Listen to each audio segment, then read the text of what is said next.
अस्सलामुअलैकुम to everyone, welcome back to my channel.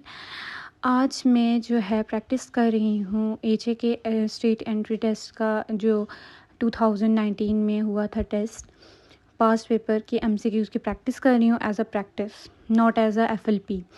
सो मैं ये सारा पेपर सॉल्व करूँगी। इसको स्टार्ट करते हैं और इस पेपर का पीडीएफ जो है वो मैं लिंक में डाल दूँगी, वहाँ से आप डाउनलोड करें और आप प्रैक्टिस कर सकते हैं एमसीक्यूज़ की। यहाँ सबसे पहले मैं बायो को अटेम्प्ट करूँगी एंड फिर मैं केमिस्ट्री पर जाऊँगी, उसके बाद इंग्लिश को सॉल्व करूँगी एंड देन फिज़िक्स पे आऊँगी। एंड इसमें लॉजिकल रीजनिंग नहीं है क्योंकि प्रीवियस ईयर ही लॉजिकल रीजनिंग ऐड हुआ था। इसमें इंग्लिश, बायो, केमिस्ट्री और फिज़िक्स इंक्लूड है। पेपर बेसिकली मैंने ये अटैम्प्ट किया हुआ था पेपर, क्योंकि ये काफ़ी प्रीवियस ईयर भी मेरे पास ये पेपर मौजूद था, बट प्रीवियस ईयर मैंने अटैम्प्ट नहीं किया। तो मैंने कुछ मंथ्स पहले ये अटैम्प्ट किया था एंड बट सरसरी सा मैंने अटैम्प्ट किया था। मैंने डिसाइड किया कि इसको दोबारा अटैम्प्ट किया जाए एंड छोटा सा व्लॉग बना लिया जाए। और मैंने बायो के एमसीक्यूज़ सॉल्व किए एंड मैंने पहले भी सॉल्व किए थे। जो इसमें एमसीक्यूज़ है ना, पीटीपी की जो है बुक की लाइंस हैं, एग्जैक्ट बुक की लाइंस उठाई गई हैं। तो बायो बहुत बहुत इजी है क्योंकि बुक की लाइंस से एमसीक्यूज़ थे एंड बिकॉज पहले जो है हर प्रोविंस का अपना एमडीकैट होता था, उस हिसाब से पेपर बनता था। इसमें यही था, जो एजे के स्टेट इंट्री टेस्ट होता था उसमें भी पीटीपी से ही जो है बुक्स की लाइंस उठाई जाती थी, क्योंकि एजे के स्टेट एंट्री टेस्ट भी यूएचएस ही लेता है, यूएचएस के अंडर थी, बट अब नहीं। एज अ प्रैक्टिस मैं इसको एज अ एफएलपी तो सॉल्व नहीं कर रही, बट मैं इसको एज अ प्रैक्टिस कर रही हूँ ताकि मेरी प्रैक्टिस हो।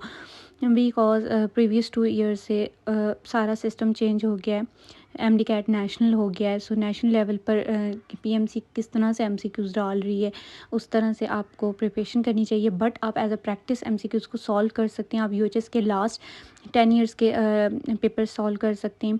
इसके अलावा पीएमसी ने जो पेड टेस्ट दिए हैं वो भी बहुत बहुत ज़रूरी है, उसको भी सॉल्व करना है।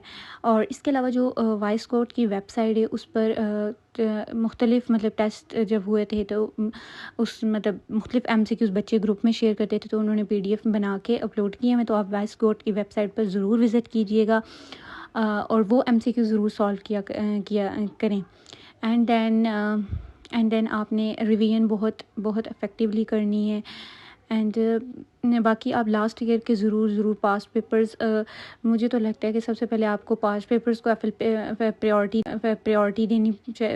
देनी है। एंड नेक्स्ट आपने प्रैक्टिस बुक से प्रैक्टिस करनी है। उसके बाद पास्ट पेपर प्रैक्टिस बुक से प्रैक्टिस करने के बाद आपने एकेडमी के टेस्ट और एफएलपी सॉल्व करने हैं। बट फर्स्टली आपने प्रायोरिटी पीएमसी के पेड प्रैक्टिस सेल और इसके अलावा पीएमसी जो पेड प्रैक्टिस टेस्ट देगा इस साल, वो भी आपने ज़रूर सॉल्व करना है। अगर इस साल पीएमसी ने पेड टेस्ट दिए तो उसको देखने से अंदाज़ा हो जाएगा किस टाइप के एमसीक्यूज़ आ रहे हैं। अगर प्रीवियस ईयर जिस तरह से एमसीक्यूज़ आए उस तरह के एमसीक्यूज़ हुए तो आपको आइडिया हो जाएगा।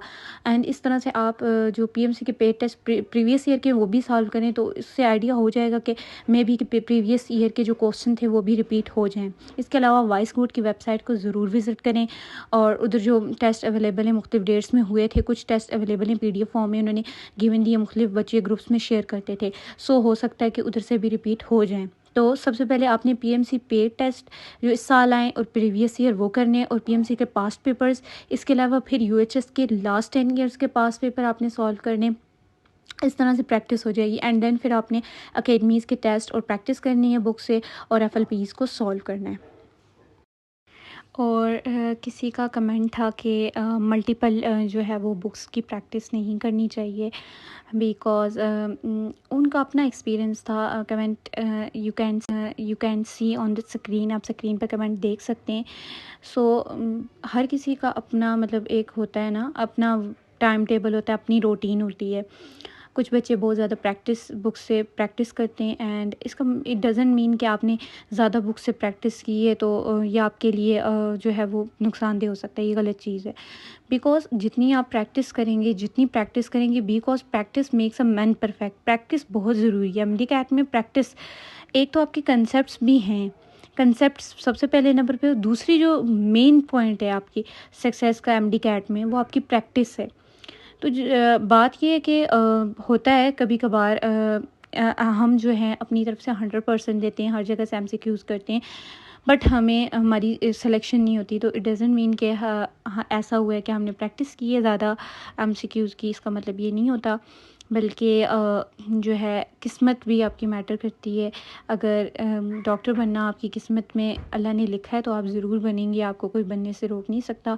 बट हार्ड वर्क, हमारा काम है हार्ड वर्क करना, बाकी आउटपुट अल्लाह देने वाला है, बाकी आपने अल्लाह पे छोड़ देना है। ये नहीं सोचना कि हम मेहनत करेंगे और हमें नहीं मिलेगा, किसी की मेहनत आज तक ज़ायगा नहीं गई।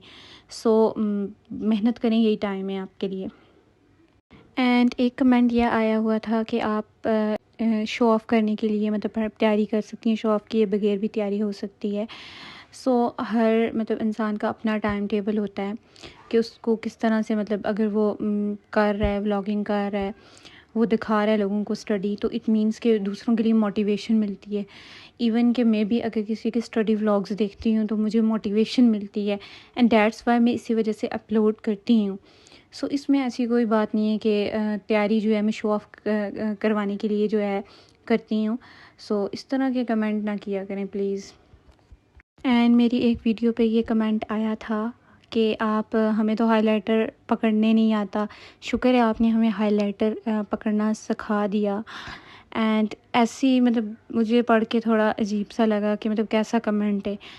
मैं स्टडी व्लॉग अपलोड करती हूँ दूसरों की मोटिवेशन के लिए, मतलब मुझे भी मोटिवेशन मिलती है, और क्योंकि जब मैं किसी के स्टडी व्लॉग्स देखती हूँ मुझे मोटिवेशन मिलती है, दैट्स वाई मैं अपलोड करती हूँ व्लॉग्स। तो इट मीन्स ये नहीं है कि आप किसी के व्लॉग्स देख रहे हो नीचे आके आप ये कमेंट करें आपका एहसान, आपने हमें हाईलाइटर पकड़ना सिखा दिया। सो इस तरह से प्लीज़ कमेंट ना करिएगा आगे से। एंड हर इंसान की, हर जो है स्टूडेंट की अपनी जो है वो रूटीन होती है, टाइम टेबल होता है कि वो किस तरह से मैनेज करता है चीज़ों को। तो मुझे मैनेज करना आता है कि मैं किस तरह से साथ साथ अपने चैनल को भी लेकर चल रही हूँ और अपनी स्टडी को भी। सो ये अपने तक होता है। कुछ बच्चे मैनेज कर लेते हैं काफ़ी चीज़ों को और कुछ नहीं कर पाते।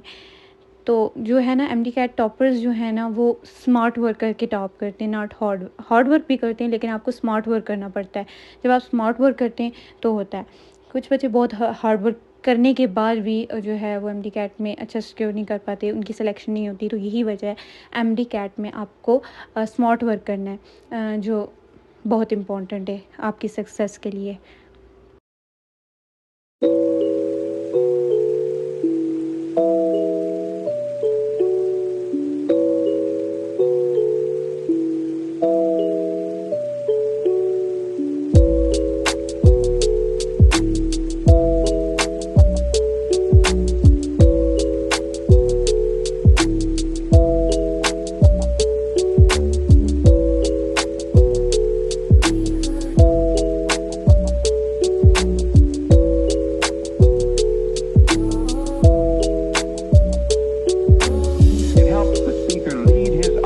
Into the scene he described